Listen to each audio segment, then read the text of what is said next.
épouse et moi étions, on n'était pas les seuls aussi, Benoît et Christina étaient là. On était à une retraite une fois annuellement, à chaque année. Les pasteurs de notre regroupement d'église se retrouvent ensemble pour une retraite pastorale. Ça fait 3 ans qu'on est à Bromont, Château Bromont. Juste en face de la montagne, c'est vraiment un bel endroit, paisible. Et on y va à chaque année, Julie et moi, puis on en profite aussi pour, une fois rendu là, de prendre une journée de plus pour juste se retrouver ensemble. En fait, se reposer de la pastorale. Parce qu'on se retrouve finalement à 200 personnes, une centaine de couples à rattraper la dernière année, prendre des nouvelles, etc. Fait qu'on se repose pas tant que ça. Et on prend 24 heures pour se reposer vraiment de ça. Et on reçoit des enseignements à notre niveau pour nous être encouragés, des avertissements, des choses que les pasteurs ont besoin d'entendre. Un conférencier est invité pour parler à notre cœur, nous encourager dans ce qu'on vit comme ministère. Et je vous partage un événement qui m'a marqué et qui, je pense, vient de me venir à l'esprit pendant que j'étais assis puis que je priais le Seigneur, et que je vous partage comme introduction face à ce qu'on va regarder les prochaines semaines, une nouvelle série qu'on commence. Et je trouve que cette histoire-là illustre bien l'attitude dans laquelle j'aimerais nous inviter à chercher la face de Dieu. On était 200 pasteurs mardi matin, et notre frère Louis Bourque, qui est le directeur général de notre association, nous a parlé, nous a exhorté face à un sujet en particulier. Et l'importance d'être transparent, d'ouvrir notre cœur et de dire ce qui se passe à l'intérieur. Entre autres, on devait adresser le sujet difficile du suicide. Et dans la dernière année, un collègue, c'était la première fois que je vivais ça, un collègue pasteur s'est enlevé la vie. Et ça a fait jaser. Mais tout comme d'autres chrétiens aussi, dans des grands moments de découragement, la mauvaise gestion de pilules et toutes sortes de circonstances. Parfois, certains sont venus comme Élie, comme Jonas, en préféré la mort que de faire la volonté de Dieu. En préféré la mort dans leur découragement que de continuer en avant. Et il adressait ce sujet-là, l'importance donc d'être transparent, d'ouvrir nos cœurs, etc. Et dans ce temps de partage, à la fin, il a demandé, puis là on était les 200 là assis, est-ce quelqu'un qui voudrait ouvrir son cœur pour partager une lutte? Ben oui. Hein? Tout le monde a le goût de partager sa lutte devant 200 personnes. Hein? C'est ce que vous dites tous les dimanches matins. Quand est-ce Joël va faire un temps de partage pour que je puisse partager ma lutte? Devant tout le monde. Hein? Tout le monde veut ça, c'est connu. Les gens se ruent au micro pour partager. Et j'ai été touché par un homme qui s'est levé en toute simplicité. Puis sa femme était là. Puis ici, on n'est pas juste les hommes ensemble, là, les hommes et les femmes. Il s'est levé, puis il a dit, moi, dans mon ministère, ça va bien. Je suis béni là où je vais. Je suis béni de la femme que j'ai avec mes enfants. Tu sais, il y a un enfant qui s'est éloigné du Seigneur, mais ça va bien. On a un bon lien. Puis ça allait bien, mais il dit, il y a un endroit que je trouve vraiment difficile, puis c'est mes pensées impures. Sa femme est à côté. Puis il est allé parler du fait qu'il luttait, puis il en avait les larmes aux yeux. Un homme qui, depuis tant d'années, se bat contre les pensées impures qui passent dans sa tête. Et qui, là, dans ce moment de vulnérabilité, humblement a confessé son péché et demandé qu'on prie pour lui. Et je pense qu'il n'y a personne dans la salle qui voulait lui demander son congédiement. Honnêtement, là, s'il y en a un qui a pensé ça, il n'a vraiment pas rien compris. Je pleurais. J'étais touché par son humilité. Par son humilité, il m'inspirait, puis montrait l'ouverture de cœur, sa sensibilité à Dieu, qu'il lutte là. Il voudrait bien s'en avoir débarrassé depuis 40 ans de vie chrétienne, mais il est encore pogné avec ça, peut-être plus grand que lui. Regardez bien ce qu'il a prié. Il a dit, Seigneur, il dit, mon frère confesse ce péché-là, mais combien d'hommes parmi nous, Seigneur, avons-nous convoité le rôle, la place de Salomon pour avoir 1000 femmes? C'est pas très élogieux, hein, sur nous les hommes et nos convoitises. Mais il a commencé sa prière comme ça, reconnaissant qu'il était un homme tout comme son frère, et qu'on ne priait pas pour lui parce qu'on était meilleur ou moins en lutte, mais parce que c'est mon frère. Puis ça a vraiment ému mon cœur d'entendre ça, parce que j'étais témoin d'un cœur ouvert, d'humilité, de quelqu'un qui cherche Dieu. Puis qui en veut de plus en plus de Dieu dans sa vie à mesure qu'il avance dans sa vie. Il n'est pas arrivé à un plafond.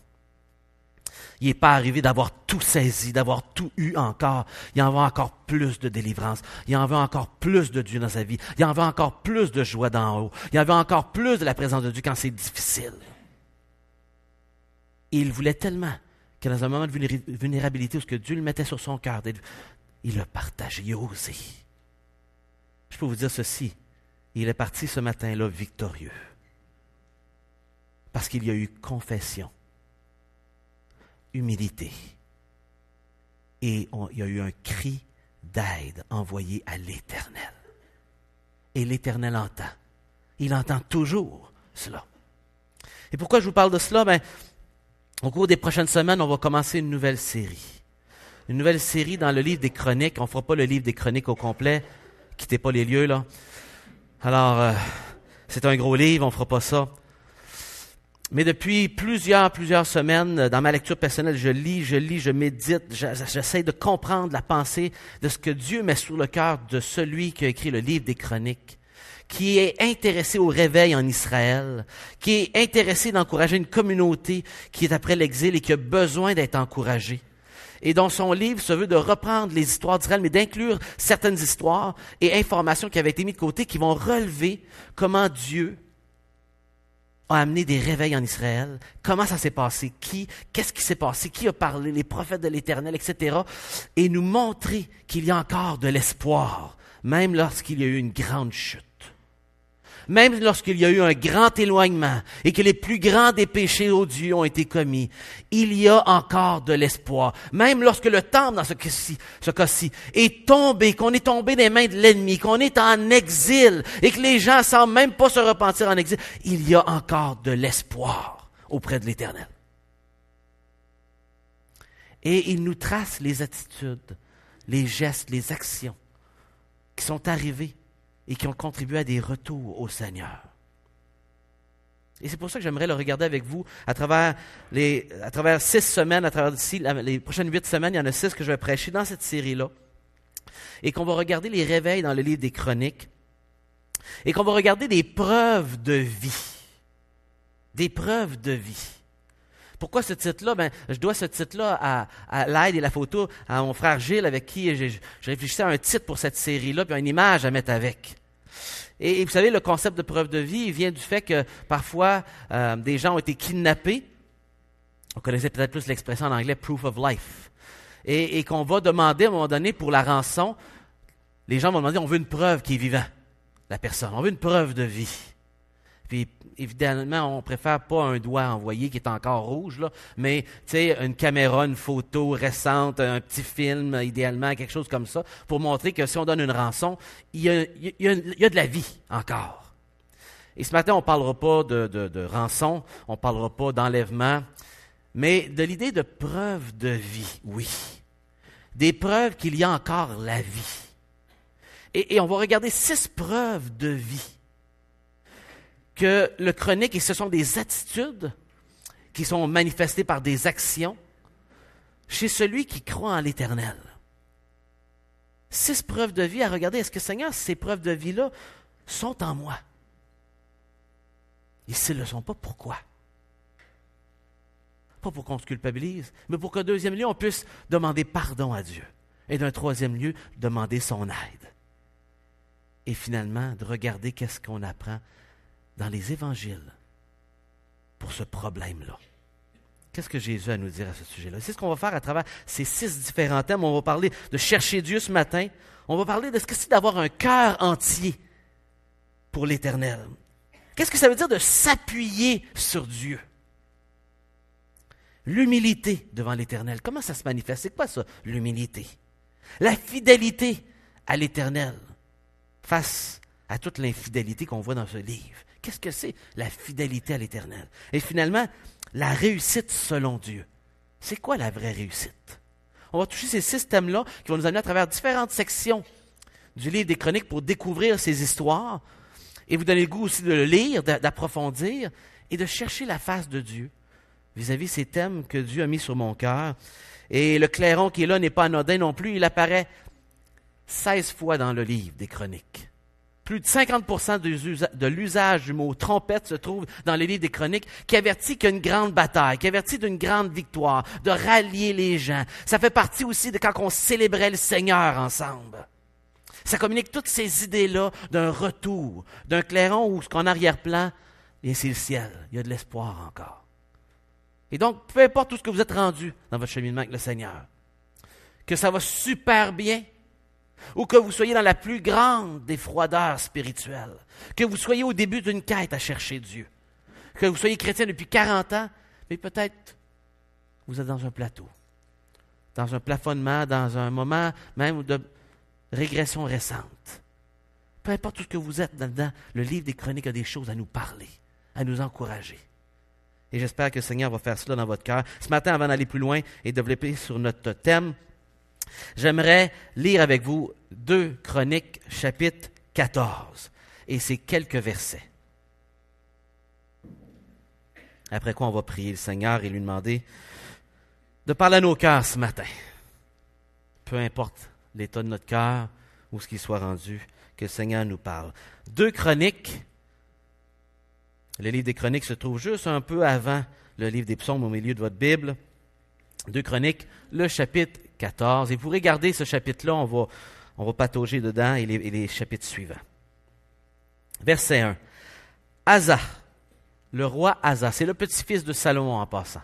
Il a vécu en l'an 900 avant Jésus-Christ, un règne d'une quarantaine d'années, 41 ans pour être précis. Asa fit ce qui est bien et droit aux yeux de l'Éternel, son Dieu. Il fit disparaître, ou il ôta, les autels de l'étranger et les hauts lieux. Il brisa les statues et abattit les idoles. Il ordonna à Juda de chercher l'Éternel, le Dieu de ses pères, et de pratiquer la loi et les commandements. Il fit disparaître, ou il ôta toutes les villes de Juda, les hauts lieux et les statues consacrées au soleil, et le royaume fut en repos devant lui. Alors, il ne dit pas de manière explicite, mais le fait qu'il rende cette petite phrase-là, il est en train de dire que le repos semble vraiment une cause à effet ici, de cette recherche de l'Éternel, des choix qu'ils ont faits. Sinon, l'auteur ne le mettrait pas comme ça. Il ne le dit pas explicitement, mais on le déduit par le fait qu'il l'insère juste là. Et on dit ensuite qu'il bâtit des villes fortes en Juda, car le pays fut tranquille et il n'eut pas de guerre contre lui pendant ces années-là, parce que l'Éternel lui donna du repos. Et il dit à Juda, bâtissons ces villes et entourons-les de murs et de tours et de portes et de barres. Le pays est encore devant nous, car nous avons recherché l'Éternel notre Dieu et nous l'avons recherché.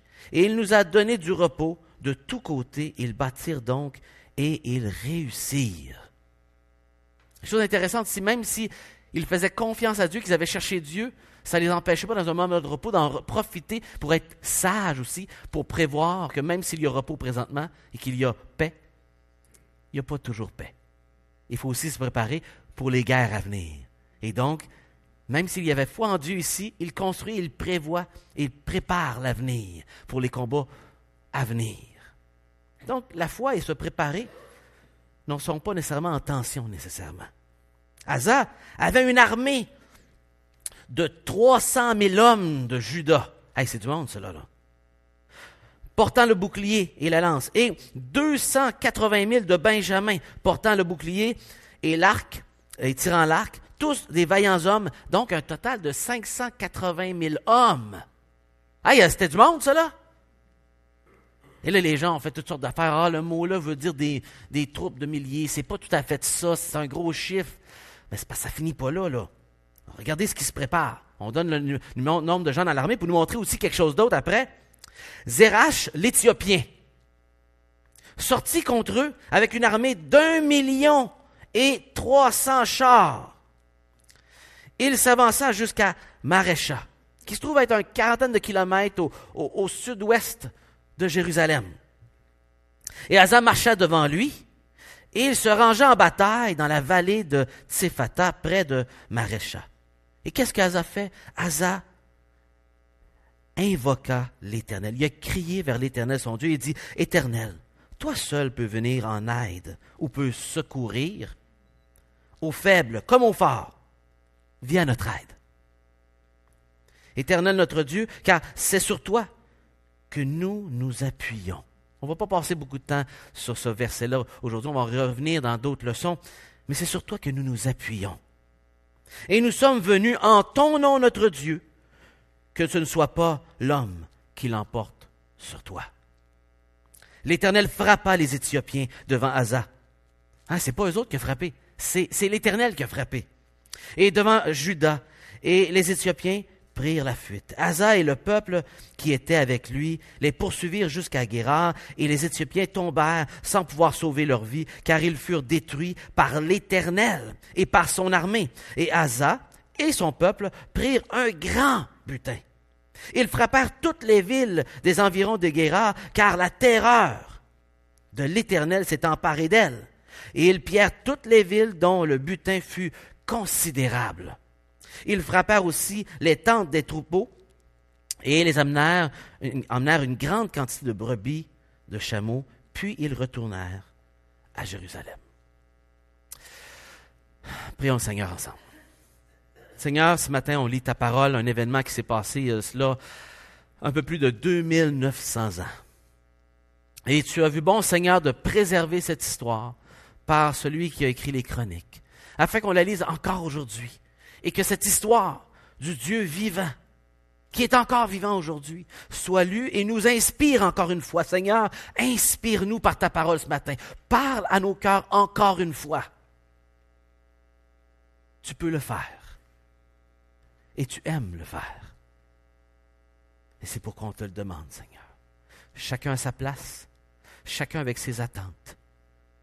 Nous te demandons, Seigneur, parle à nos cœurs. Dirige-moi par ton esprit pour partager ce que tu veux, Seigneur. Oui, je me suis préparé, Seigneur, cette semaine, mais utilise-moi pour amener ce que toi tu veux que je dise. De toutes ces notes, de toutes ces réflexions, qu'est-ce que toi tu veux que je dise, Seigneur? J'ai besoin de ton aide et je compte sur toi, tout comme on compte chacun sur toi, Seigneur, pour nous parler. Et on le demande dans le beau nom de ton Fils Jésus. Amen.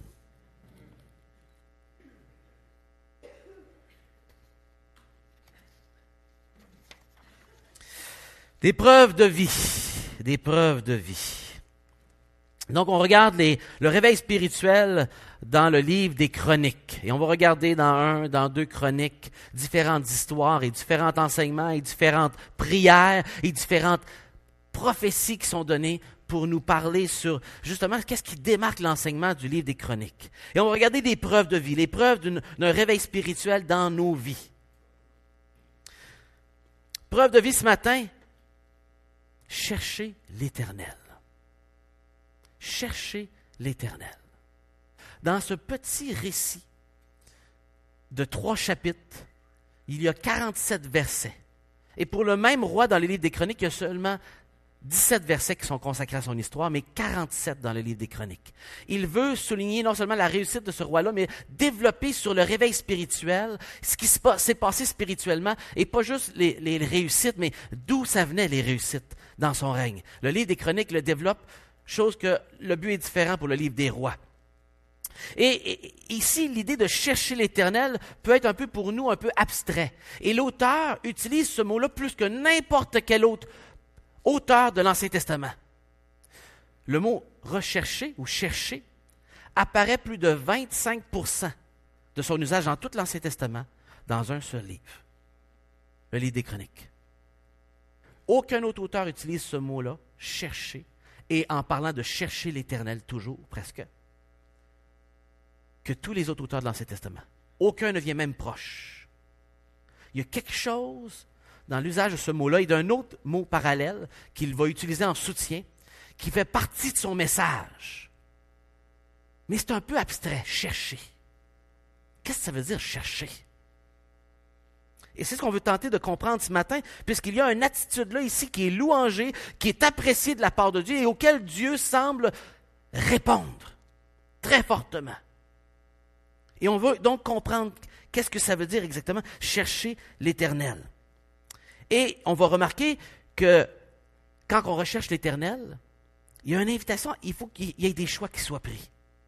Et on remarque qu'à chaque fois qu'il en parle, il y a quelque chose qui se passe après. Il y a une décision qui est prise, il y a une action qui est posée à chaque fois qu'on entend que quelqu'un cherche l'Éternel.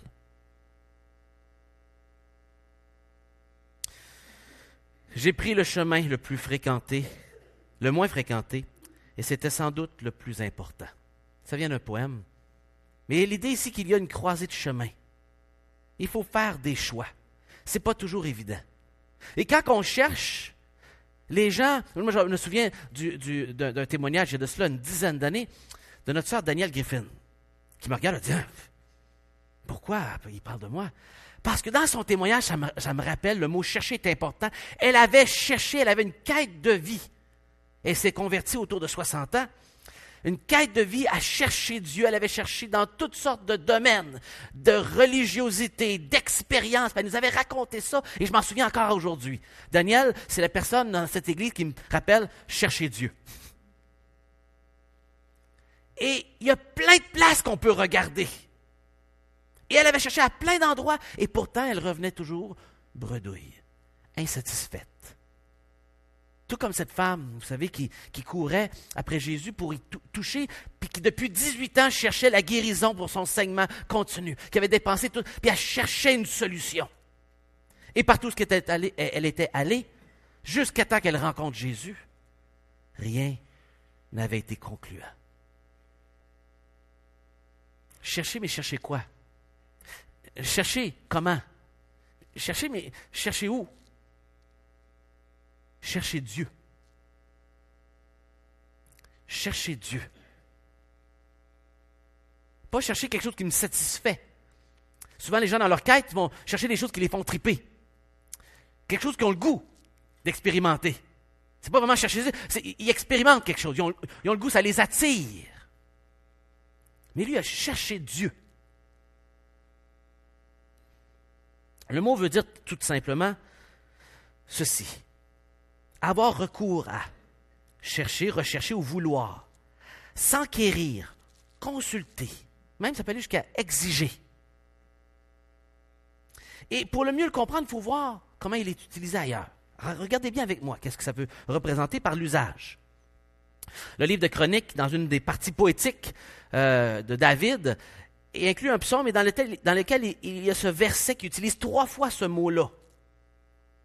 Et 2 différents mots qui sont synonymes. Glorifiez-vous de son saint nom. Que le cœur de ceux qui cherchent l'Éternel se réjouisse. Ayez recours ou cherchez l'Éternel et son appui. Cherchez continuellement sa face. Il y a un ordre ici. Chercher sa face, ça veut dire pas chercher qu'est-ce qu'il va me donner. Chercher lui.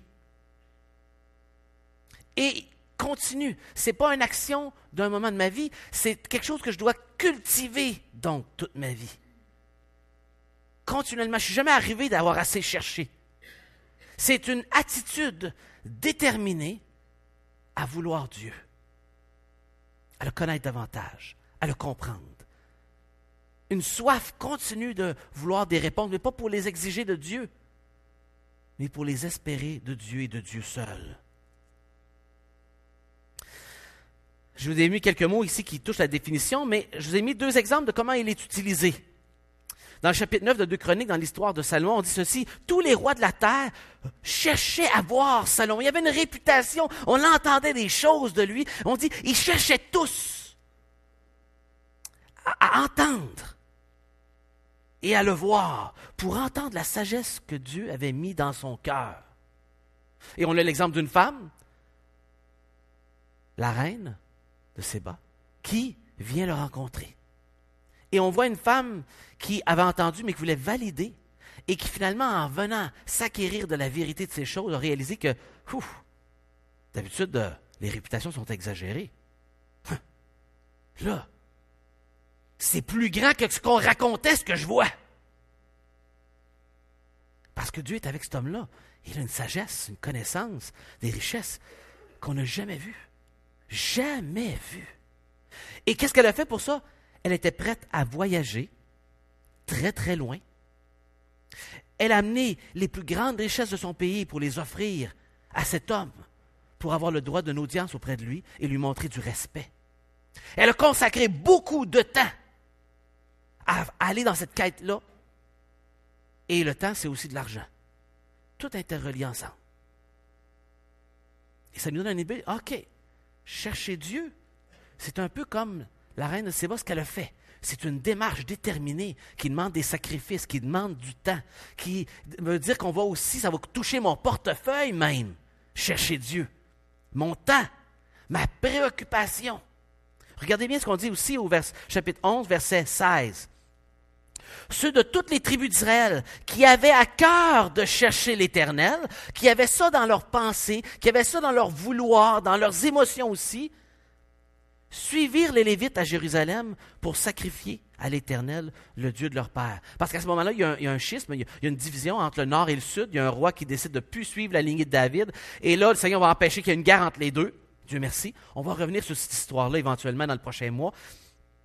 Et là, ceux du Nord ont vu que le roi décidait de commencer un hôtel. Ils disaient, ben là, tout mon monde s'en va à Jérusalem, ça va me nuire comme roi dans le Nord. Fait que là, il faut que je donne des lieux de culte. Mais finalement, il va désobéir à Dieu, manquer de foi envers Dieu. Il va instaurer des lieux de culte, instaurer son propre ordre de prêtres. Mais on dit que ceux qui, eux autres, avaient dans le cœur, il y en avait qui n'avaient pas dans le cœur.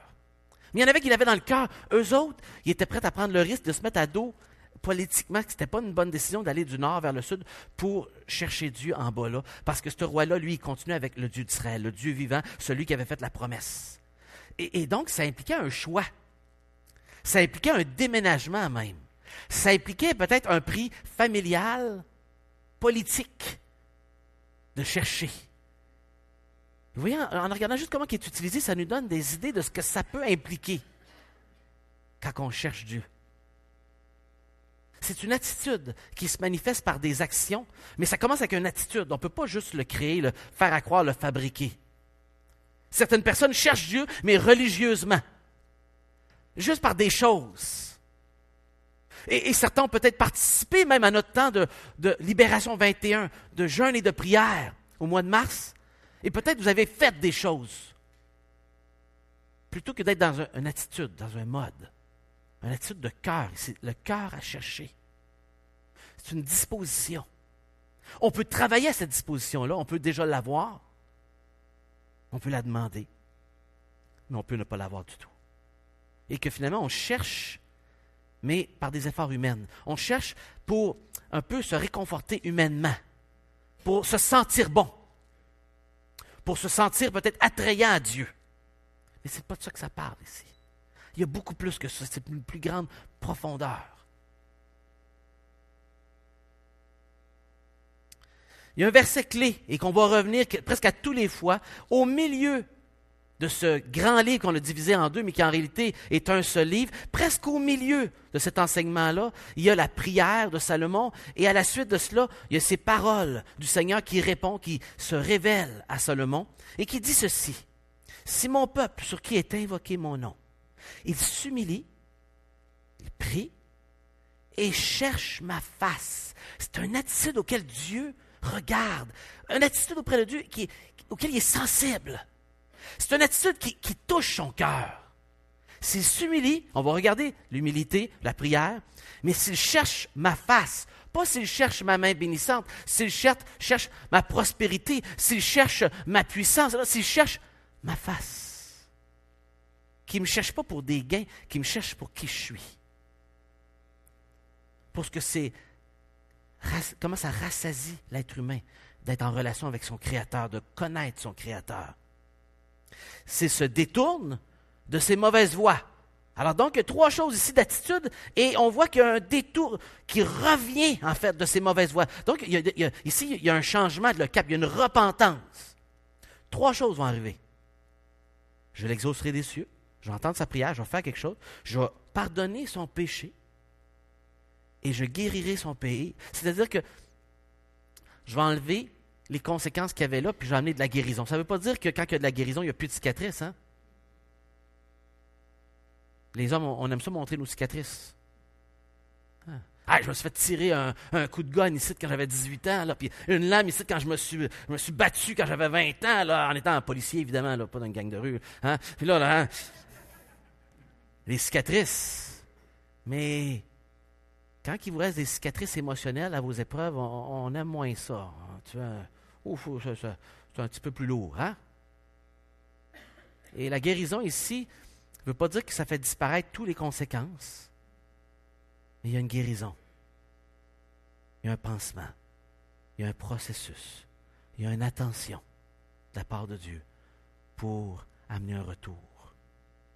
Il y a une prise en charge paternelle. Et ça ici, ça va nous aider à comprendre tout ce qui se passe dans le livre. On va revenir régulièrement. Mais je remarque ici encore une fois l'aspect de chercher. Et il y a deux choses que le livre de Deutéronome qui parle de chercher à plusieurs occasions. Il y a deux voies à chercher. Chercher auprès de Dieu ou chercher ailleurs. C'est pas très compliqué. Hein? Chercher auprès de Dieu ou chercher ailleurs. La bonne voie de chercher Dieu dans Deutéronome, c'est de, là aussi, que tu chercheras l'Éternel, ton Dieu, et que tu le trouveras. Ah. Il n'a pas dit que peut-être tu le trouveras. Si tu t'infliges beaucoup de douleur au corps, peut-être qu'il t'entendra. Si tu cherches l'Éternel et que tu fais telle chose. Non, si tu cherches l'Éternel, tu le trouveras. Si tu le cherches de tout ton cœur et de toute ton âme. Oh, voilà une nuance ici.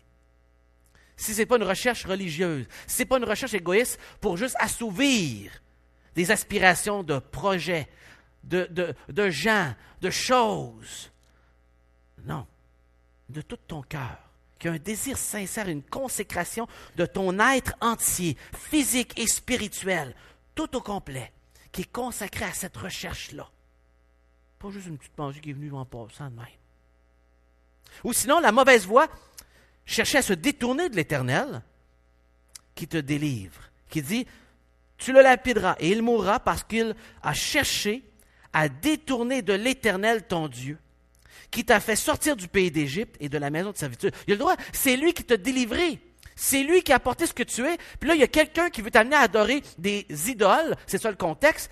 Mais si quelqu'un est en train d'inciter des gens là, dans la communauté, à venir avec moi, hey, j'ai commencé à l'adorer, là, Ashtara, là. Puis là, pendant ces cérémonies-là, là, on a de la sexualité, il y a plusieurs femmes, c'est le fun. Puis en même temps, le Dieu nous regarde, ça le stimule. Puis, mais ça, c'est des vraies conversations qu'il y avait. Aujourd'hui, ce n'est pas des statues, mais on fait la même affaire, mais avec d'autres choses. Hein? Mais c'est la même affaire, c'est le plaisir. La sexualité libre en dehors de son contexte et qui détruit les gens. Et même dans des contextes religieux, même dans des quêtes de se combler. Hein? Et donc, il y a ceux qui cherchent l'Éternel, puis ceux qui se détournent, tout ce qui est de chercher en dehors de l'Éternel. Ces deux catégories-là sont déterminées dans le livre de Deutéronome, dans l'usage de ce mot-là. Et donc, si je vais vers autre chose que l'Éternel, automatiquement, je me détourne de l'Éternel. C'est comme ça dans le livre de Deutéronome. Toute quête qui ne va pas vers chercher l'Éternel en premier est une quête qui me détourne de Dieu. Ouf! Là, tout à coup, là, ça vient de... Oh! Toutes les actions, tout ce que j'entreprends, je suis invité à chercher Dieu dans cette quête. Et non ailleurs. Regardez bien ce que la Bible nous dit. Une invitation biblique importante ici. Là. Proverbe 29, 26 dit « Beaucoup de gens recherchent la faveur de celui qui domine. Et ils vont y mettre du temps, de l'argent, du lobbying pour avoir les faveurs. Mais c'est l'Éternel qui fait droit à chacun. » Il est en train de dire « Tu peux mettre toute ta vie à chercher les faveurs du roi, mais c'est l'Éternel qui donne les faveurs parce qu'on dit que le cœur du roi est dans la main de l'Éternel. Fait que je perds mon temps à être stratégiquement bien plugué puis bien connecté avec le bon monde pour avoir ce que je veux. Non. Si tu essaies de te pluguer avec les hommes, puis c'est sur ça que tu t'appuies, tu te trompes. C'est l'Éternel qu'il faut chercher.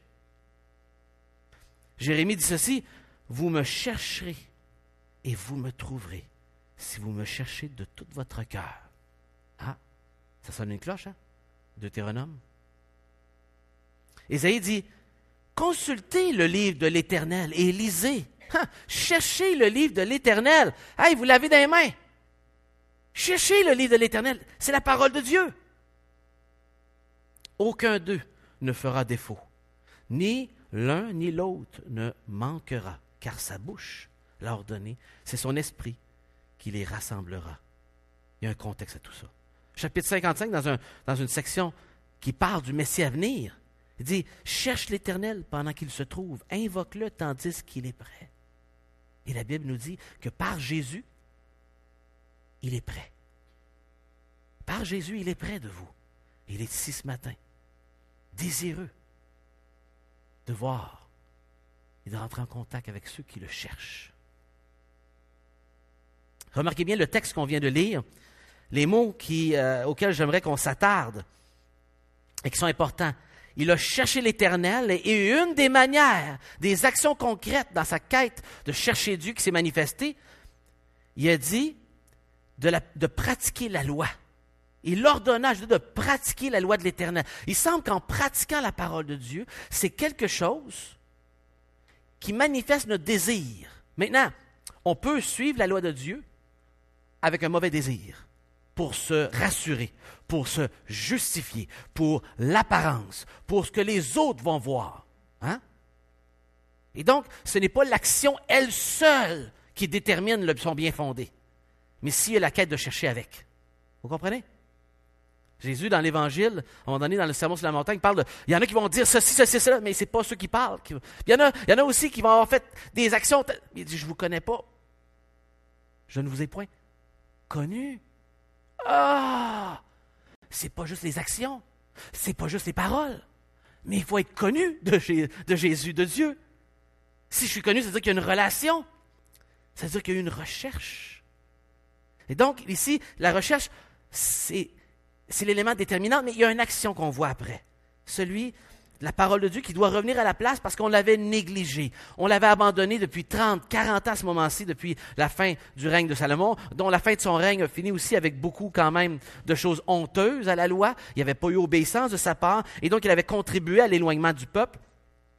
Et on dit que, car nous avons cherché l'Éternel notre Dieu, et nous l'avons cherché, et il nous a donné du repos. Et donc, il semble que lorsqu'on cherche l'Éternel et qu'il y a une vraie quête, le Seigneur apporte du repos. Et dans ce cas-ci, le repos peut se manifester pour différentes personnes, selon les époques, de différentes manières.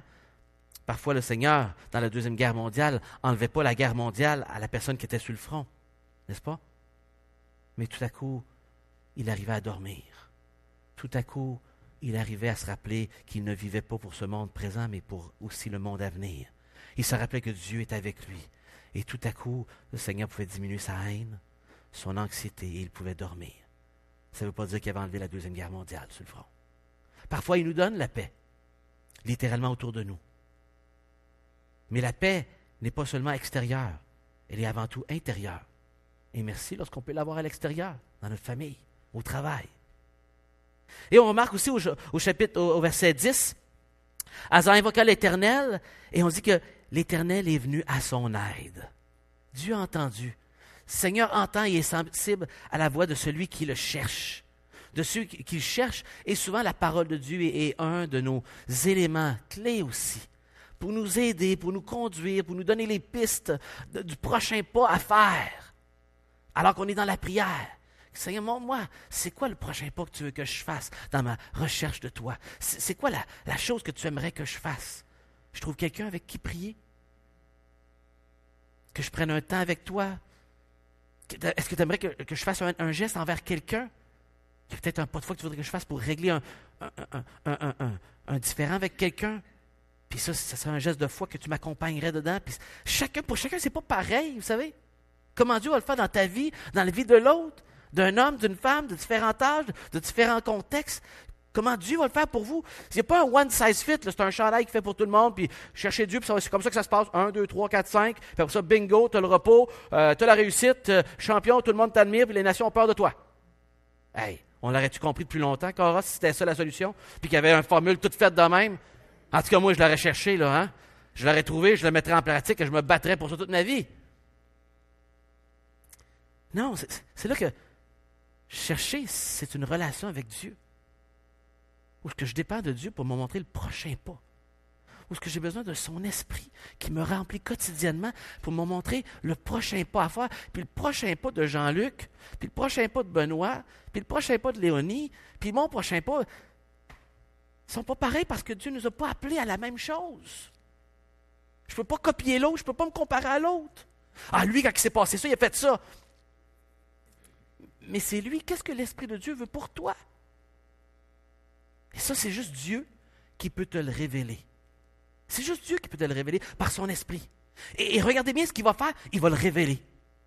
C'est ce qu'il va faire. Il va avoir une parole pour lui, mais qui peut nous faire du bien ce matin dans le chapitre 15. OK? On regarde le chapitre 15, puis on regarde qu'est-ce qu'il y a ici là, pour nous aussi de plus, pour nous aider à voir comment aussi un prophète est venu donner une parole de l'Éternel. Un homme qui était rempli de l'Esprit de Dieu, que c'est beau à entendre. L'Esprit de Dieu fut sur Azaria, fils d'Obed. Et Azaria alla au-devant d'Asa. Je suis au verset 2 du chapitre 15.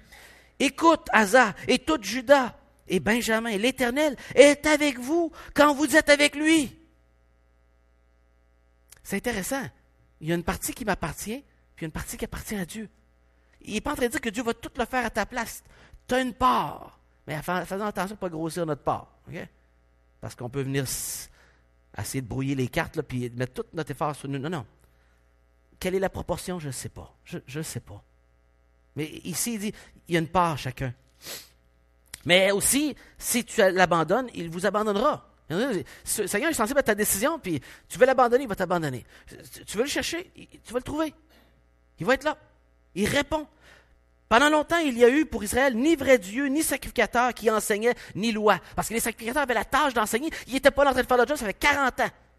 Pendant longtemps, c'était comme ça. Mais au sein de leur détresse, ils se sont retournés à l'Éternel, le Dieu d'Israël. Ils l'ont cherché et ils l'ont trouvé. Et là, j'arrête ici, là. Je vais vous montrer à quoi ça ressemble littéralement. Juste ici. Ils l'ont cherché, vous le trouverez. En fait, vous le trouverez. Il se laissa trouver par vous. J'aime ça, comment le verbe original, c'est le mot trouver. Mais c'est un mode en hébreu qu'on appelle le nifal, qui veut dire que c'est passif, c'est pas moi, c'est Dieu qui s'est laissé. Je l'ai trouvé, mais si Dieu ne se laisse pas trouver, tu cherches pour rien. Il faut qu'il se laisse. Donc, quand Dieu te répond favorablement, qu'il se laisse trouver, ce mot-là est en train de dire que c'est une grâce, c'est un cadeau de Dieu. Il s'est laissé trouver. Il peut décider de continuer à ne pas te laisser trouver. Il s'est laissé trouver. C'est-à-dire, quand vous allez chercher, il va se laisser trouver. Parce qu'il est sensible à ça. Puis quand il se laisse trouver, c'est un cadeau qu'il te fait. C'est une grâce. C'est pas parce que tu l'as mérité, même si tu cherchais. Fait que donc, tu as une responsabilité, mais même si tu as une responsabilité, c'est pas un mérite. Oui, il y a une tension continuelle. Je cherche, mais je ne le mériterai pas parce que j'ai cherché plus que l'autre. L'autre a peut-être cherché moins que toi, puis Dieu s'est laissé trouver. Et là, elle a dit, Joël, tu m'aides vraiment pas matin. C'est Jésus qui va t'aider, pas moi. Oui, je vous dis la vérité qui est là, puis que c'est pas un one size fit, là. Faites ça, puis tout va être beau, puis fin, puis facile, là. OK? Mais continuons ce que le texte dit après ça. Il va y revenir avec ça. Dans ce temps-là, point de sécurité pour ceux qui allaient et venaient, car il y avait de grands troubles parmi tous les peuples du pays, les habitants du pays. C'était pas facile, là. On payait pour ça, le fait qu'on avait négligé Dieu. On se heurtait peuple contre peuple, ville contre ville, parce que l'Éternel les agitait par toutes sortes d'angoisses.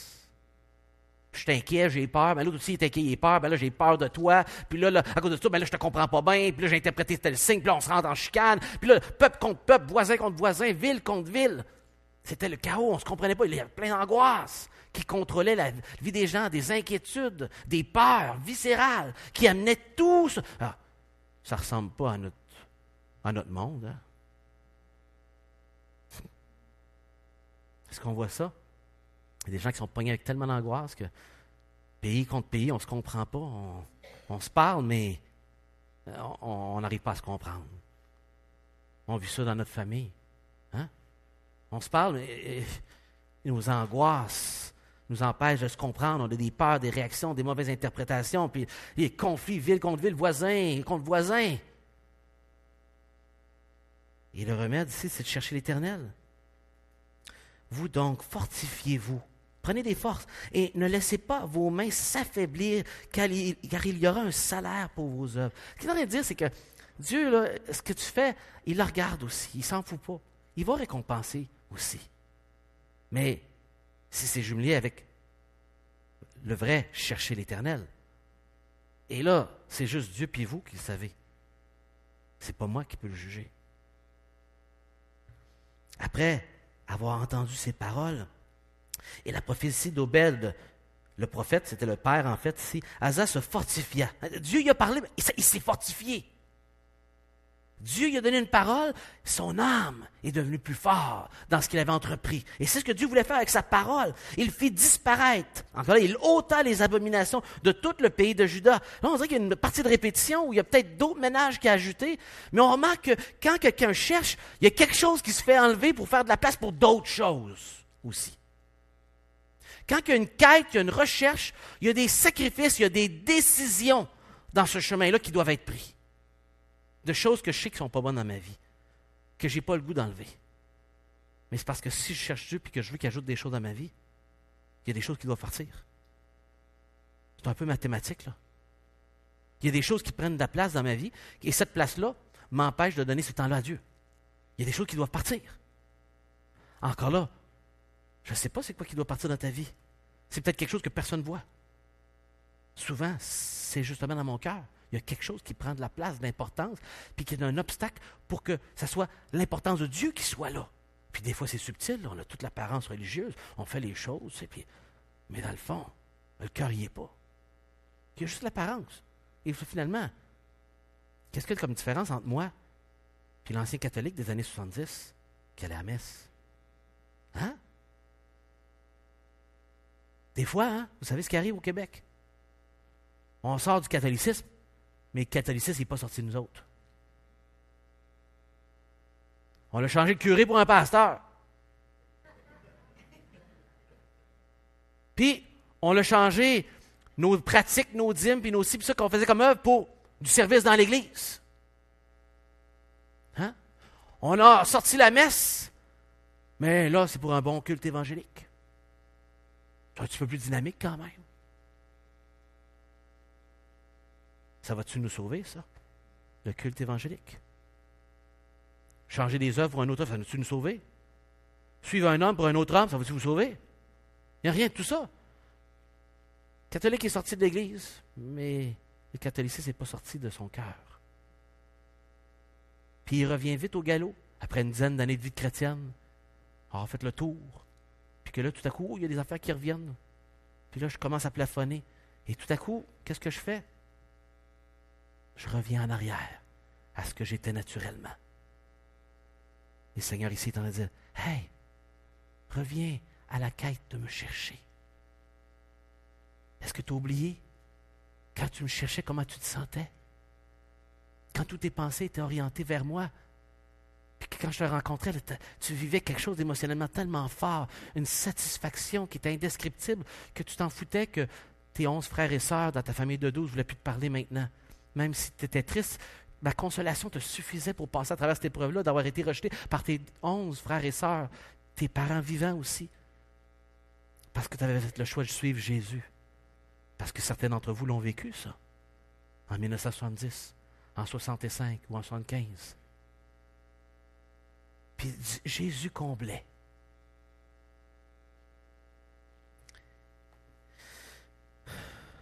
Je continue la lecture pour la terminer. Il rassembla tout Juda, Benjamin, ceux d'Éphraïm, Manassé, Ruben, Siméon qui habitait parmi... car un grand nombre de gens d'Israël se joignirent de l'autre groupe du Nord. C'était pas populaire, là. Là, il y avait l'air vraiment d'aller chercher les gens dans l'autre église. Là. Il les amenait du Nord, là. Dans l'autre royaume. Ils se joignirent à lui lorsqu'ils virent que l'Éternel, son Dieu, était avec lui. Ah! Ils ne sont pas allés parce que le roi de Juda était plus populaire, plus cool, que les politiques étaient avantageuses pour la famille ou les conditions de travail mieux élaborées. Non, l'Éternel était avec eux. Il y avait quelque chose de palpable qui était clair. Dieu était avec eux et pas avec celui du Nord. Il y avait quelque chose de différent là-bas. Ils s'assemblèrent à Jérusalem le 3e mois et de la 15e année du règne d'Asa. Ce jour-là, ils sacrifièrent à l'Éternel sur le grand butin qu'ils avaient amené. Parce que c'est suite à ce qu'on avait lu. Ils prirent l'engagement de chercher l'Éternel. Ah, là ici, ils ont fait une alliance. Là, c'est fort.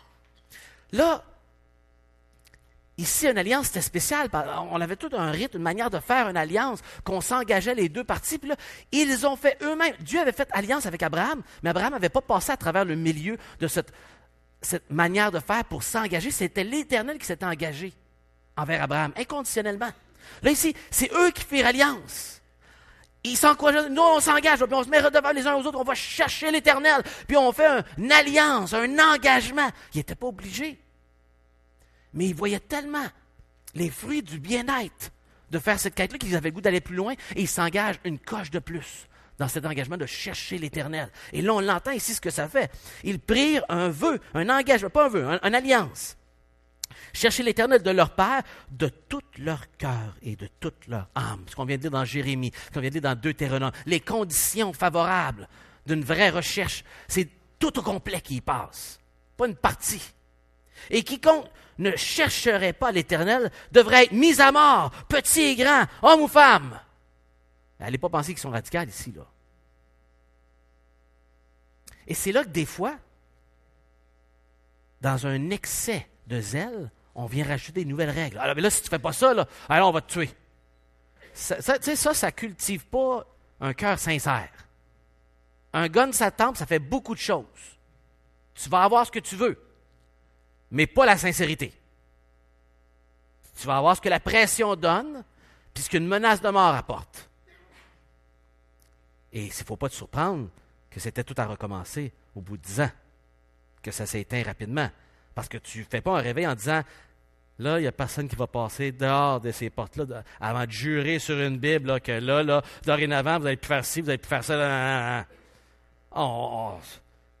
Avec une AK-47 en avant puis quelqu'un en arrière, peut-être qu'on va avoir bien des engagements. Là. Mais pas sûr qu'en dehors de la porte, ça va apporter grand fruit. Hein? C'est pas comme ça que ça fonctionne. Et là, on voit ici le zèle humain, des fois, ce qui fait faire des bêtises parce que le fruit n'est pas bon. Le fruit n'est pas bon. C'est pas comme ça que Dieu fonctionnait. Ah, s'ils ne s'engagent pas, tuez-les. C'est pas Dieu là, qui a fait ça. Eux autres qui ont décidé ça. Et c'était pas, je ne crois pas que c'était de l'Éternel. C'était encore là, humain. Ils jurèrent fidélité à l'Éternel. Et c'est ça qu'on va apprécier, leur désir. D'une voix haute, avec des cris de joie et au son des trompettes de corps. Ah, voilà la trompette, hein? En voilà une des trompettes, des 16. Et tout, Judas se réjouit. Et voyez ici la joie. Se réjouit de ce serment, car ils avaient juré de tout leur cœur, ils avaient cherché l'Éternel de plein gré, c'est-à-dire d'un cœur entier. On va revenir sur ce que ça veut dire plus tard, dans 2 semaines. C'est quoi le plein gré d'un cœur entier? Qu'est-ce que ça veut dire, ça, au juste? Quelle sorte de cœur c'est ça? Et ils l'avaient trouvé. Ah, l'Éternel s'était laissé trouver. C'est ça qui est ici, littéralement. Et vous l'avez dans le texte devant vous. Et l'Éternel leur donna du repos de tous côtés. Ça fait 3 fois qu'on parle de ce repos-là.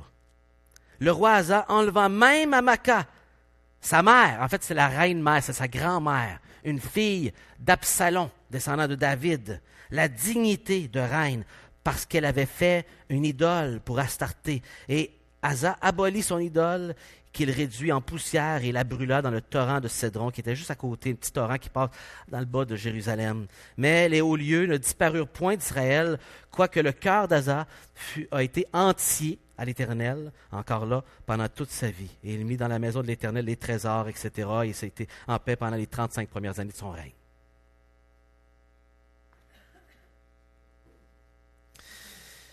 Ce qu'on veut apprécier ici, c'est tous ces signes de ce que c'est chercher l'Éternel. J'ai un petit paragraphe que j'aimerais vous lire d'un auteur que j'ai apprécié. Il s'appelle Thompson, un commentateur intéressant sur le livre de Chroniques. Puis il dit ceci. Cette expression de chercher l'Éternel est une description qui résume ainsi. Comment une personne doit répondre à l'Éternel et définit aussi une personne qui est membre de la communauté des croyants. Cela implique plus qu'une action spécifique de chercher l'aide de Dieu et sa direction, mais décrit l'ensemble du devoir envers Dieu. Selon un Chronique, chapitre 28, verset 9, qu'on va lire dans un autre enseignement, c'est l'équivalent de connaître Dieu et le servir avec un cœur entier. Une partie de cette attitude était de garder la loi et les commandements de Dieu.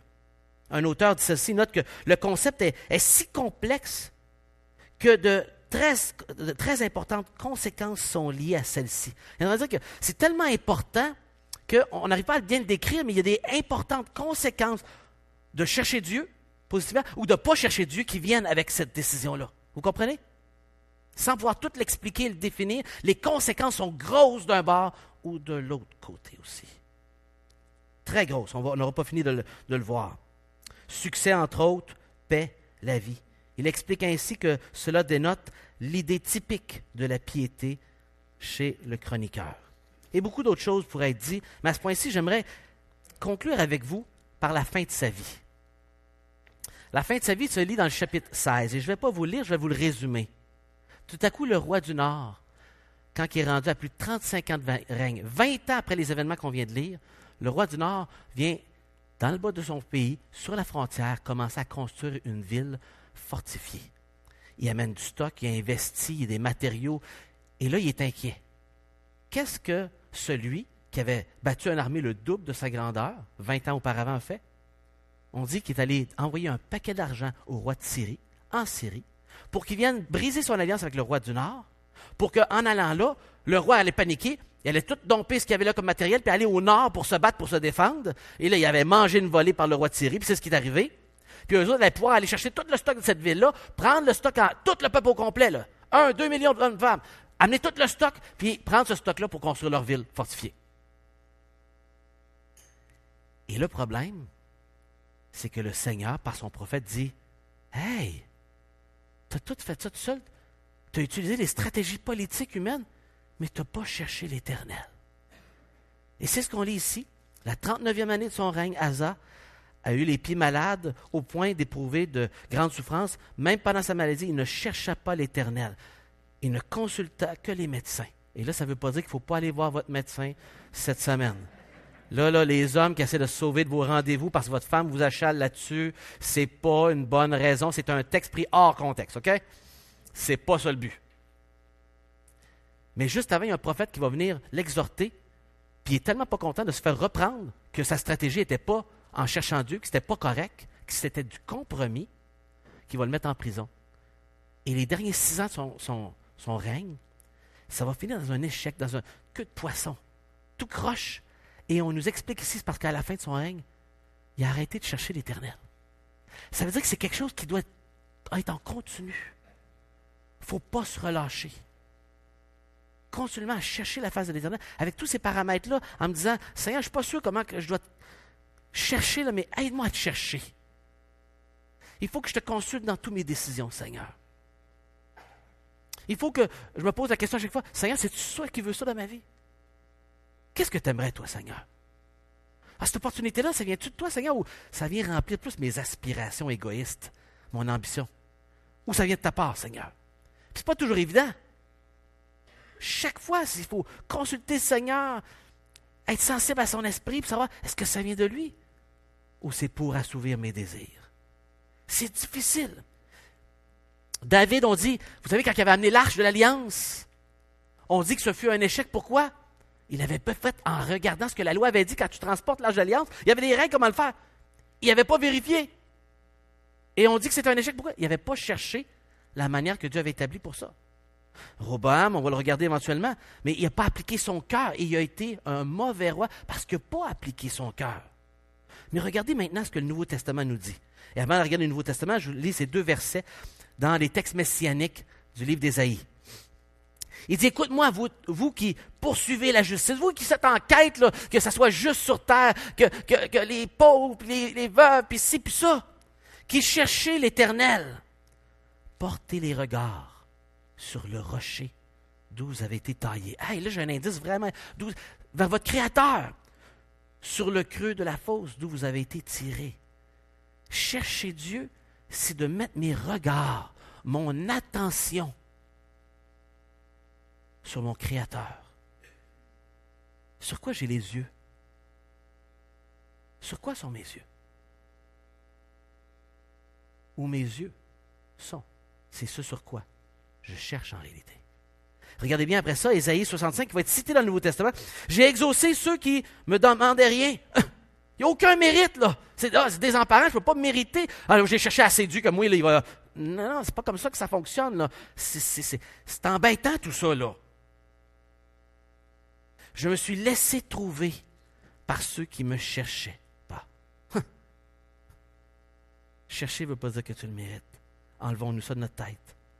C'est une grâce de Dieu. Il s'est laissé trouver par ceux qui ne cherchaient même pas. Peut-être vous avez expérimenté ça. On aurait un témoignage. Moi, je ne cherchais même pas Dieu. Là. Puis à un moment donné, il m'a pogné dans un détour. Je n'ai même pas vu venir. J'avais aucune recherche de Dieu. J'ai déjà entendu, souvent. Et c'est ce qu'Ésaïe dit. Et c'est intéressant, il dit, j'ai dit, me voici, à une nation qui ne s'appelait même pas par mon nom.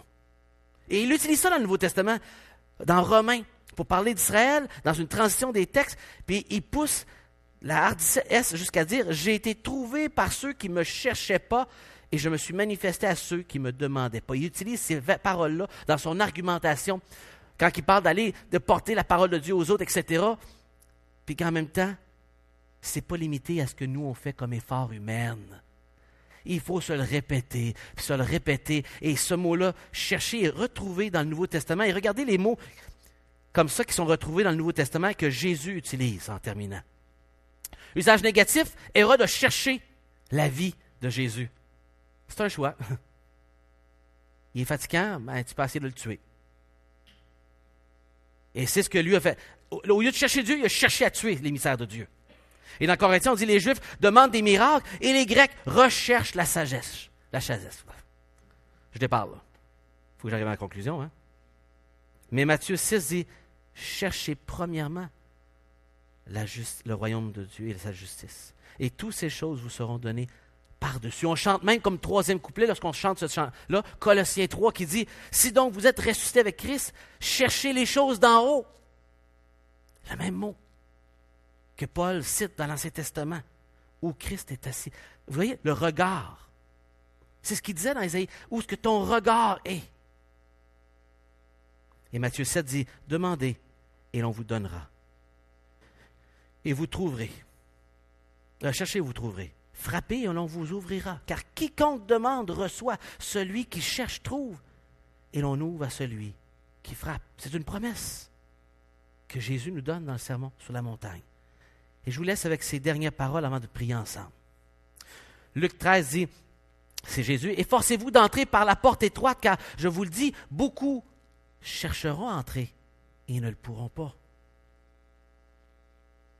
Fait que chercher, ce n'est pas une garantie. Il faut que Dieu se laisse trouver et que Dieu accueille cette recherche-là. Oh, quelle femme, si elle a 10 de drachmes et qu'elle en perd un, n'allume une lampe, ne balaie la maison et ne cherche avec soin jusqu'à ce qu'elle trouve. Et voilà ce qu'on est invité à voir. Cette femme qui a perdu un sou et qui n'oserait jamais juste l'abandonner son sou, mais qui cherche parce que c'est important à notre besoin. Et combien plus notre quête que cette femme-là, celle de chercher Dieu. Pourquoi? Celui qui cherchera à sauver sa vie la perdra, mais celui qui la perdra la retrouvera. Et dans cette cherche-là, il y a un paradoxe, c'est quelque chose qui m'échappe et qui me demande de dépendre de Dieu. Car le Fils de l'homme est venu chercher et sauver ce qui était perdu. Voilà le cœur de Dieu. Et qui dit, ne vous épouvantez pas. Vous cherchez Jésus de Nazareth qui a été crucifié. Il est ressuscité. Il n'est point ici. Voici le lieu où on l'avait mis. Voilà la réponse. Est-ce que vous cherchez encore Jésus? Il est là. Vous cherchez votre prochain pas de votre quête? Il est là. Seigneur, où est-ce que je mets les yeux ce matin? Où sont mes yeux? Je vais inviter le groupe à s'avancer pour terminer avec un dernier chant. Je vous invite à courber la tête avec moi pour prier le Seigneur. Et de parler au Seigneur en terminant avec ce dernier chant pendant que le groupe de louanges s'approche.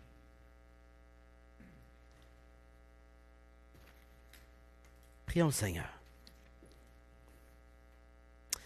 Et interrogeons le Seigneur ce matin. Seigneur, tu connais mon cœur. Ma femme peut être assise à côté de moi, mon mari à côté de moi. Ils ne le connaissent pas comme toi tu le connais. Mes enfants peuvent avoir une impression sur moi, mais ils ne le connaissent pas comme toi tu le connais, Seigneur. Est-ce que tu peux me révéler, Seigneur, ce matin à mon cœur, où sont mes yeux exactement? Est-ce que vraiment mon cœur cherche toi et cherche toi et rien d'autre? Je sais, Seigneur, que je suis sur terre et que je dois me battre avec ma chair et que tout autour de moi se veut pour me distraire de ça. Tout veut m'amener ailleurs. C'est pas naturel pour moi, Seigneur. Et je voudrais tellement avoir cette attitude, Seigneur, de te chercher. Sincèrement, de tout mon cœur. Pas pour satisfaire ma femme, pas pour satisfaire mes aspirations. Je veux être comblé de toi seulement. Et que tu fasses ce que tu veux dans ma vie. Ce que toi tu veux. Seigneur, est-ce qu'à travers cette série, à travers ce temps d'exploration sur ces preuves de vie, tu peux parler à mon cœur, révéler les attitudes qui se cachent derrière mes actions et que seulement ton esprit peut faire, que seulement Jésus peut amener comme changement dans ma vie parce que Jésus est ressuscité. J'ai rencontré Jésus un jour et là pourtant, je suis revenu à mes anciennes pratiques, Seigneur. Et ce matin, il y a des choses qui me brassent, qui me dérangent. Je veux te demander pardon, Seigneur, de mon froid avec toi, de m'être éloigné, de ne plus avoir cette flamme. Et te demander, Seigneur, de raviver cette flamme, de me montrer ce que tu veux comme Asa que j'enlève pour te laisser plus de place. J'y arriverai pas seul, mais Seigneur, si tu es avec moi, comme tu le dis, je veux être avec toi. Tu peux le faire dans ma vie. Et tu prends plaisir à le faire. Donne-moi la force de savoir reconnaître ce que tu veux que j'enlève et que tu me donnes la force de l'enlever. Et que toi, tu puisses remplir cet espace de temps que je veux t'accorder de plus dans ma vie. Que tu remplisses un peu plus ma vie et que tu continues à le faire, Seigneur. Je veux chercher ta face ce matin. Oh Seigneur, je veux faire un premier pas ce matin. Et peut-être dans votre cœur, le Seigneur est en train de travailler. Et si c'est votre désir ce matin, comme ce peuple, même s'ils ont été excessifs, c'est Seigneur, je veux faire un pas en avant de te chercher ce matin. Je veux reconnaître que je ne suis pas là où ce que tu veux que je sois. Et levez-vous à votre place, à votre siège. J'aimerais prier pour vous. Levez-vous debout, en signe devant l'Éternel que, Seigneur, je ne veux pas rester confortablement là. Je veux, Seigneur, faire un pas ce matin de plus. J'aimerais prier pour vous. Peut-être une froideur, quelque chose que le Seigneur vous dit d'enlever. Il y a eu un retour en arrière. Le Seigneur ce matin est en train de déranger votre cœur, le rendre inconfortable. Il ne veut pas que tu te culpabilises, il veut juste que tu viennes à lui, que tu lui donnes, tu lui demandes pardon. Et tu dis, Seigneur, viens au secours de mon âme. Et le Seigneur dit qu'il se laissera trouver par celui qui le cherche. Veux-tu le trouver ce matin davantage? Enlever quelque chose que tu ne te sens pas capable d'enlever. Demandez à Dieu, Seigneur, c'est quoi le prochain pas que tu veux que je fasse? Je ne sais pas où le mettre, là, dans ma quête pour toi. Et ce matin, en me levant, Seigneur, je veux te dire et faire un signe physique que j'aimerais un peu plus. Faire un pas en avant. Puis j'ai besoin que tu prennes mon pied et que tu le guides à la bonne place. Que je mette le pied à la bonne place. J'en ai besoin ce matin. Seigneur, tu vois ces pas en avant qui veulent être faits, mais qui ne savent pas où le mettre. On a besoin de toi, Seigneur. Remplis-nous de ton esprit. Donne-nous la force. Permets-nous d'enlever ce qui est difficile pour nous de faire, mais que peut-être déjà identifié dans notre cœur. Donne-nous la force. Et viens remplir cet espace, Seigneur. Et continue à travers cette série, Seigneur, de labourer mon cœur pour l'amener d'un pas à un autre pas. On compte sur toi, Seigneur, ce matin. On te demande ces choses dans le nom de ton Fils Jésus. Amen. Levons-nous ensemble en terminant.